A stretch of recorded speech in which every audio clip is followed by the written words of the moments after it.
வணக்கம். இது தமிழ் குரலின் சிறப்பு நேர்காணலில் இன்றைக்கு நம்மோடு இணைந்திருக்கிறவர் ஃபர்ஸ்ட் லைன் மீடியாவின் முதன்மை ஆசிரியர் மூத்த பத்திரிகையாளர் ஐயா முனைவர் உமாபதி அவர்கள். சார் வணக்கம். சார் வணக்கம். செங்கோட்டையன் அவர்கள் மன நிம்மதிக்காக ஹரித்வார் போயிருக்கிறார். நான் ராமரை பார்க்க போகிறேங்கிறாரு. ரிப்போர்ட்டர் கேட்குறாங்க, அந்த ராமர் மோடிஜியா அமித்ஷாஜியானா கம்பராமாயணத்தில் வர ராமர் அப்படின்னு சொல்லிட்டு போய் அங்கே லேட்டாக இருக்கார். எப்படி பார்க்குறீங்க சார்? இவ்வளோ அரசியல் பரபரப்பை கிளப்பிட்டு ஆன்மீகத்து நாட்டத்தில் போகிறாரா எப்படி?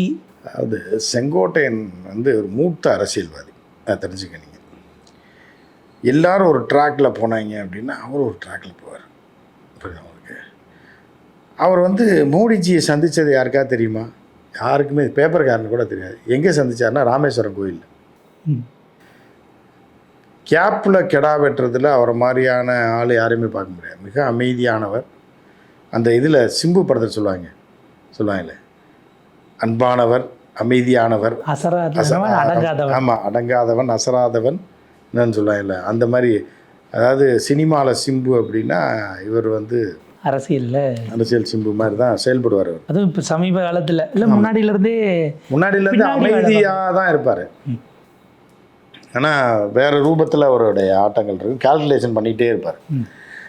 ஸோ இப்போ அவர் கிட்டத்தட்ட 80 வயசு ஆச்சு. ஆனால் பார்த்தீங்கன்னா அவர் ஒரு யோகி மாதிரி தான் தன்னுடைய வாழ்க்கையை நடத்திருப்பார். அமைதியாக இருப்பார். யார்ட்டையும் சண்டை போட மாட்டார், சத்தம் போட மாட்டார். அந்த மாதிரியான அவ்வளோ சீக்கிரம் டென்ஷன் ஆக மாட்டார். டென்ஷன் ஏற்படுத்துகிறவன கூட சேர்க்க மாட்டார். இப்படி அவரோட வாழ்க்கையே ஒரு அமைதி, தியானம், ஞானம் அப்படின்ற மாதிரி போயிட்டுருக்கு. இதுக்கிடையில் என்ன பண்ணுறாருன்னா, மோடிஜியே ஷாக் ஆகிட்டார் அவரை பற்றி. என்னென்னா, மீட் பண்ணலான்னா இந்த ஹோட்டல், அந்த hotel, Madurai airport, Thiruvananthapuram airport, Rameswaram ஏர்போர்ட்டுன்றாங்க, தூத்துக்குடி ஏர்போர்ட்டு. அடுத்து வேற எங்கே போகிறாருங்க? ராமேஸ்வரம் கோயிலுக்கு. இதுக்கு மேலே என்ன ஒரு இடம் வேணும்? நான் நேராக கோயிலுக்கு வந்துடுறேன்னு முன்னாடியே அவர் கோயிலுக்கு போனதாகவும், ஜி வரும்போது அங்கே வரவேற்று பேசி முடிச்சிட்டாங்க. பிரகாரத்தை சுற்றும் போதே பேசி முடிச்சிட்டாங்க. உங்கள் கேமராமேன் மட்டும் தான் கூட வர போகிறாரு, போகிறாவே வெளில அனுப்புகிற போகிறீங்க. கேமராமேன் ஃப்ரேம் உங்களுக்கு தான் வைக்க போகிறாரு, நான் சைட்லேயே நடந்து வரேன், சத்தம் மட்டும் உங்களுக்கு கேட்குன்ற மாதிரி பேசிட்டு வந்துட்டாருன்ற மாதிரினா சொன்னாங்க. ஸோ இந்த மாதிரி, ஏன்னா உள்ளே வேறு கேமராமேன் விட மாட்டாங்கல்ல, அப்போ பேசுகிறதும் யாருக்கும் தெரியாது. முன்னாடியே போயிட்டோம்னா, அப்போ மோடிஜி கிளம்பும்போது எல்லா ரிப்போர்ட்டரும் மோடிஜி பின்னாடி ஓடிடுவாங்க. தப்புன்னு நம்ம பின்னாடி கார் ஏறி நம்ம மாதிரியான ஒரு அரசியல். அவர் பயங்கரமான ஆள். இவர் கூட அவர் அரசியலில் இறங்கினார்னா எடப்பாடி ஒரு அரசியல் ஞானி தான். எடப்பாடி பார்த்தீங்க அப்படின்னா நெகோசியேட்டர் அப்படின்வாங்க. நல்ல அதான். ஆனால் இதானா விடுங்கண்ணா அப்படி இப்படின்னே சொல்லி கடைசியில் மண்டையை கழுவி காலி பண்ணி விட்டுருவாங்க. ஸோ அந்த மாதிரி நெகோசியேட்டர். ஆனால் அவருக்கு குரு செங்கோட்டையன் அரசியல் இல்லை. அப்போ குரு ஜெயிக்க முடியுமா, சிஷியன் ஜெயிக்க முடியுமா அப்படின்னு பழங்காலத்து கதை. பேரிஸ்டர் ரஜினிகாந்த் அதில் பேரிஸ்டர் ரஜினிகாந்த் தோத்துருவார். கண்ணா நீயும் நானும் பாட்டு வரும். ஆனால் ஒரிஜினல் நம்ம தமிழர்களுடைய கதையில், பாரம்பரிய கதையில் எப்படின்னு பார்த்தீங்கன்னா, ஒரு சிஷியன் இருக்கும். சிஷியனுக்கு ஒரு பெரிய சண்டை வாத்தியார், ரொம்ப அமைதியாக எடப்பாடி மாதிரி சிஷியன் தான் இருப்பான். அவனை எல்லா கலையும் கற்றுக் கொடுத்துருவார். எல்லா கலையும் தனக்கு தெரிந்த எல்லாத்தையும் ஒரு 20 வருஷமாக அவனுக்கு கற்றுக் கொடுத்து அவன் பெரிய மாஸ்டர் ஆயிடுவான். மாஸ்டர் ஆனால் இவர் காலில் விழுந்து எல்லாத்தையும் கற்றுக்கிட்டு கடைசி ஒரு நாள் சொல்லுவார், என்கிட்ட எதுவுமே இதை சொல்லி தரதுக்கு, எனக்கு தெரிஞ்ச எல்லா விஷயத்தையும் அவனுக்கு சொல்லி கொடுத்துட்டேன் அப்படின்னு சொன்னோடனே அப்போ தான் காலில் விழுந்து கும்பிட்டு எந்திரிக்கிறான். அப்படி பார்க்குறான், நாளைக்கு எனக்கும் உங்களுக்கும் சண்டை, நானும் நீங்களும் மோதுறோம், அதில் உங்களை நான் ஜெயிக்கிறேன். ஏன்னா எல்லாத்தையும் நீங்கள் என்கிட்ட சொல்லி கொடுத்துட்டீங்க, எல்லா கலையும் சொல்லி கொடுத்துட்டீங்க. எனக்கு வயசு, நான் இளைஞன் வேறு, நீங்கள் வயசான ஆள், இவ்வளோ நாள் குருன்னு நினச்சிக்கிட்டு இருந்தேன் அப்படின்னு எல்லாத்தையும் கற்றுக்கிட்டு கிடச்சிட்டேன். நீலாம் ஒரு குரு, இப்போ என்னை ஜெயிச்சிட்டு பார்ப்போம் அப்படின்னு சொல்லிட்டு போயிடுவாங்க. நாளைக்கு நீ வர்ற, சண்டை போடுறேன் இன்னும் போயிட்டான். இவர் பயந்து போய் வீட்டில் போய் மன நிம்மதி இல்லாமல் அப்படியே புரண்டு படுத்துருக்காரு. அவங்க மனைவி கேட்டிருக்காங்க, என்னங்க என்னைக்கு இல்லாத மாதிரி இன்றைக்கி இவ்வளோ மன வருத்தத்தோடு இருக்கீங்க? அதெல்லாம் சொல்கிறதுக்கு இல்லை துரோகம் நடந்துருச்சுன்னு. என்ன சொல்லுங்கள் நான் சொல்கிறேன் என்னன்னு சொல்லும்போது, இந்த மாதிரி நம்ம சிஷியன் இருக்கான்ல, இவன் நாளைக்கு நீ சண்டை கூப்பிட்ருக்காண்டி, எனக்கு எதுவுமே தெரியும், எல்லாத்தையும் அவனுக்கு சொல்லி கொடுத்துட்டேன்.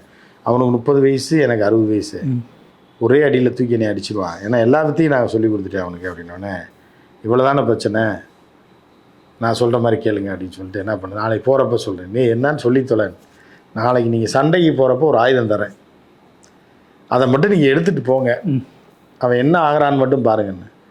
சரி, நான் தான் மாஸ்டர்னா உனக்கு எப்படி இதெல்லாம் தெரியும்? எடுங்கன்னு சொல்லி அடுத்த நாள் வந்து எல்லாம் குளிச்சு குளிச்சுட்டு கிளம்புறாப்புல காலையில். இப்போ என்னை அடிச்சே கொண்டுருவாண்டியாவன், அவனுக்கு இப்போ எல்லா வித்தையும் நான் சொல்லி கொடுத்துட்டேன், அவனை டேக்கிள் பண்ணுறதுக்கு எதுவுமே எனக்கு இல்லை அப்படிங்கும்போது டக்குன்னு போகிறப்ப என்ன பண்ணுது, நான் தரேன் அப்படின்னு போய் கிளம்பு, நீ முதல்ல குளிங்க, குளிச்சு குளிச்சு கிளம்புங்க, அந்த ட்ரெஸ்லாம் போட்டு சாமியெல்லாம் கும்பிட்டு எல்லாம் கிளம்பும்போது பெரிய அந்த கரண்டி இருக்கு பாருங்கள், பூந்தி கரண்டி, அதையும் கையில் கொடுத்து இதை எடுத்து நீங்கள் போங்க, அவன் தெரிச்சு ஓடுறானா இல்லையான்னு பாருங்க அப்படிங்குது. இதை வச்சு நான் என்னடி பண்ணேன், நீங்கள் எடுத்துகிட்டு மட்டும் போங்க, என்ன நடக்குதுன்னு பாருங்கன்னு பூந்தி கரண்டி எடுத்து கொடுத்தோன்னே இவர் வீரமாக போகிறார். போய் அங்கே போனான்னு அவன் ஷாக்கு, எல்லாத்தையும் சொல்லிக் கொடுத்துட்டேன்னாரு. இந்த கரண்டியை வச்சு சண்டை போடுறது மட்டும் நமக்கு சொல்லிக் கொடுக்கல, இந்த ஆள் பாட்டுக்கு எங்கேயா ஏடா கூடமா அடித்தானா நம்மளை காலி பண்ணிடுவான்னு டமால்னு காலில் விழுந்துட்டான். குருவே மன்னிச்சிருங்க, ஏன்னா இந்த ஒரு வித்தையை நீங்கள் சொல்லித்தரல, நீங்கள் ஏதாவது வச்சுருப்பீங்கன்னு எனக்கு தெரியும், ஆனால் வந்து இந்த கரண்டியை வச்சு சண்டை போடுறது எனக்கு சொல்லித்தரல அப்படின்னோடனே, சரி எந்திரிச்சு இனிமேல் ஒழுங்காக இருந்தேன், இனிமேல் ஒழுங்காக இருப்பேன், ஏன்னா குருவை வந்து மதித்து தான் நடக்கணும், ஏன்னா குருக்கிட்ட ஏதாவது ஒரு வித்தை இருக்கும் அப்படின்னு அவன் பாட்டு போயிட்டானான். பார்த்தா குருவுக்கு தான் மீண்டும் வெற்றி. உடனே வீட்டில் போனோடனே வயசு சொல்லிக்க, என்னடி அதை பற்றி இல்லை, என்னடி வித்தை இருக்கு, நான் இது இப்போ இவன் பார்த்துருக்கே மாட்டான் அந்த கரண்டியை, இதை வச்சு நம்மளை அடிச்சு எங்கேயாவது குண்டக்கு அடிச்சுட்டு வரோன்னு பயந்துட்டு ஓடி போயிருப்பான் அப்படின்னோடனே அவன் சொன்னான், நீ தாண்டி எனக்கு குரு, புரியுதா? ஸோ அந்த மாதிரி செங்கோட்டையை வந்து நிறைய அரிகரண்டி, அன்னக்கரண்டி, பெரிய பூந்தி கரண்டிலாம் வச்சுருக்காரு வீட்டில். எடப்பாடி என்னதான் ஆட்டம் காட்டினாலும் சரி, கடைசியில் ஒரு பூந்தி கரண்டியை மட்டும் எடுத்தாருன்னு வைங்க, எடப்பாடி தெரிச்சு ஓட வேண்டியதான். அதை தான் அந்த பூந்தி கரண்டி எடுக்கிறது தான் அங்கே போயிருக்காரு. எங்கே ஹரித்வாரில் போய் தியானம் பண்ணிட்டு வருவார். ரஜினிகாந்த் சொல்கிறதெல்லாம் டுபாக்கூர் தியானம். ஹரித்வார் போயிட்டு வந்தோன்னே பாருங்கள் என்ன ஆட்டம் காட்டுற, எடப்பாடி தெரிச்சு ஓடுறாரா இல்லையான்னு பாருங்கள். இது வந்து எப்படி வித்தேன்னா, இப்போ எல்லோரும் என்ன நினைப்பாங்க, எல்லாம் என்ன நினைப்பாங்க, இப்போ பண்ணிட்டாரு அடுத்து என்ன பண்ண போகிறாரோ, புரியுதா அவங்களுக்கு, என்ன நடக்க போதோ, யாரை போய் பார்க்க போகிறாங்களோ, என்ன ஏது எங்கே போகிறாருன்னு பார்த்தா டெல்லி ஃப்ளைட் போகிறாருன்னா ஹரித்வாருக்கு டெல்லியில் போய் தான் ஃப்ளைட் மாறணும், நேரம் ஃப்ளைட் கிடையாது. அப்போ டெல்லி ஃப்ளைட்டில் செங்கோட்டையன் போகிறாருங்கும் போது யாரை பார்க்க போகிறாரு, ட்ரம்ப்பை பார்க்க போகிறாரா, இல்லை யார் வர்றாங்க அங்கே, இது போகிற சைனா போகிறாரா, எங்கே ஒரு வேலை பார்க்க போகிறாரா அப்படின்னு எந்த வித ஆங்கிலம் அவன் யோசிப்பான். இவர் நேராக இப்போ டெல்லியில் இறங்கி ஹரித்வாருக்கு ஒரு காரை பிடிப்பார், எடுத்து வந்துடுவாங்க, நேராக போய் சாமியை கும்பிட்டுட்டு அவர் பாட்டுக்கு வர போகிறார். இவங்க என்ன, அவர் போயிட்டு வர்ற வரைக்கும் இவங்களுக்கு அல்லு கண்டு, அவர் மட்டும் தான் 3 கார் மறுவர நான் மாற மாட்டேன் சொல்லிட்டு இப்போ அல்லு கலண்டு போய் எடப்பாடியாக இருப்பார். திருப்பி இறங்கி வந்தோடனே திருப்பி ஒரு ப்ரெஸ் மீட் வைப்பார். ஸோ செங்கோட்டையன் வந்து பார்த்திங்கன்னா ஒரு மூத்த அரசியல்வாதி, அவர் முன்னாடிலாம் எடப்பாடியார் நிற்க முடியாது அப்படின்றதுக்கு இப்போ ஹரித்வார் போயிட்டு வந்தோடனே பாருங்கள் என்ன நடக்குது. இப்போ செங்கோட்டையன் கையில் இந்த பூந்தி கரண்டியை கொடுக்க போகிறது யாருங்கிறது தான், அதுதான் முக்கியமான கேள்வி. ஆமாம், இல்லை பூந்தி கரண்டியை கொடுக்க போகிறது அவங்க தான், அந்த சேட்டு கடையிலேருந்து தான் கொடுப்பாங்க. இதை கொண்டு போங்க, அண்டா இங்கே தான் இருக்குது, அதிமுக அண்டா இங்கே தான் இருக்குது, இந்த கரண்டி எடுத்துகிட்டு போய் அந்த தம்பியை முதல்ல துரத்தி விடுங்க அப்படின்னு. யார்? எடப்பாடியார். இந்த கரண்டி அந்த அண்டாவோட சேர்ந்ததுக்கு வசதியாக இருக்கும், நீங்கள் கரண்டி எடுத்துகிட்டு போயிருங்க நான் பார்த்துக்கிறேன் அப்படின்ற மாதிரி தான் சொல்லியிருக்காங்க. நிச்சயமாக வந்து எடப்பாடியாரோடைய அரசியல் ஞானத்தை விட 10 மடங்கு மதிநுட்பம் படைத்தவர் யார்? செங்கோட்டையன். அவர் எம்ஜிஆரை பார்த்தவர், அம்மையார் ஜெயலலிதாவை பார்த்தவர், ஜெயலலிதாவோட கடும் கோபத்துக்கு ஆளாயும் தப்பிச்சவர் அதுலேருந்து. ஏன்னா ஸோ அந்த மாதிரியான ஒரு மனிதன் அவர், எல்லா அரசியலையும் பார்த்தவர். ஸோ என்ன பண்ணுறாருன்னு மட்டும் பாருங்கள் வந்தோடனே. இப்போ செங்கோட்டையன் அங்கே போயிருக்காரு அப்படின்னா, இங்கே எடப்பாடியார் நேற்றைக்கு பேசும்போது கூட்டத்தில் சொல்கிறாரு, அதிமுகவை அழிக்கணும்னு பல பேர் நினச்சிக்கிட்டு இருக்காங்க, ஆனால் அது ஒரு நாளும் நடக்காது, தொண்டர்கள் படையோடு நாங்கள் அதை தவிடுபடி ஆக்குவோம் அப்படிலாம் பேசி 250 ரூபா தொண்டனை வச்சு எங்கிட்டு கொண்டு போய் தவிடுபடி ஆகிறது. இப்போ மதுரையில் போனப்போ அதான் சொல்கிறாங்க, பொம்பளைங்களுக்கு 250 ரூபா கொடுத்துருக்கேன், ஆம்பளைங்களுக்கு 200 ரூபா கொடுத்துருக்கேன். ஸோ கேட்டிருக்கேன், தேர்தலில் 500, அது ஓட்டு போடுறதுக்குமா அது இனிமேல் தான் தருவோம். இப்போ ஐயா எடப்பாடியார் தெரியுமா யார் அவருன்னு, அது யாராக இருந்தால் எங்களுக்கு என்னங்க, காசை கொடுங்க, நாங்கள் எங்கே வந்து நிற்கணும், வண்டியில் கொண்டு இறக்கி விடுங்க, நாங்கள் வந்து நிற்கிறோன்ட்ருக்காங்க. அவர் யாருன்னு எங்களுக்கு தெரியாதுன்ட்ருக்காங்க. ஸோ அப்புறம் பார்த்துருக்காங்க, சரி டப்புன்னு சரி இந்த அம்மா 200 ரூபாய்க்கு வரமாட்டுறாங்க பொம்பளைங்கன்ட்டு 250. 2 மணி நேரம் தாம்மா வந்து முன்னாடி நிற்க வேண்டியது 1 மணி நேரம்.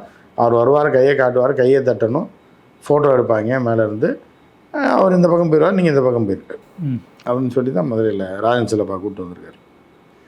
250 200. அப்போ இந்த தொண்டர்களை வச்சு இவர் எங்கே போய் புரட்சி செய்கிறது என்ன இதாக? இப்போ புரட்சிக்கு ஒரு அர்த்தம் வேணாமா? ஏன்னா போருக்கா வந்திருக்காங்க புரட்சி தமிழர் சார், அதுவும் மதுரையில் தான் வாங்கினார். அதுதான் அந்த பட்டம் மதுரைக்காரன்னா இழிச்சவன் நினச்சிட்டாரா என்னன்னு தெரியல. ஸோ இப்போ என்னென்னா அங்கே போஸ்ட் ஓட்டிட்டாங்க எடப்பாடி, தெரியுங்களா?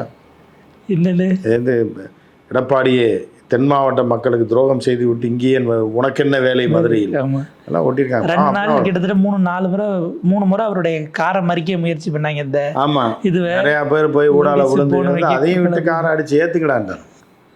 அவங்க விட மாட்டான். அவங்க எப்படி ஆளு கிட்ட வந்து பாதுகாப்புக்கு இருக்கிற அந்த செக்யூரிட்டி அவங்க பதறாங்க, ஓரம்போ தொங்கிட்டே போறாங்களா? அது பெரிய. ஆமாம், அது ஒரு பக்கம் இருக்கு.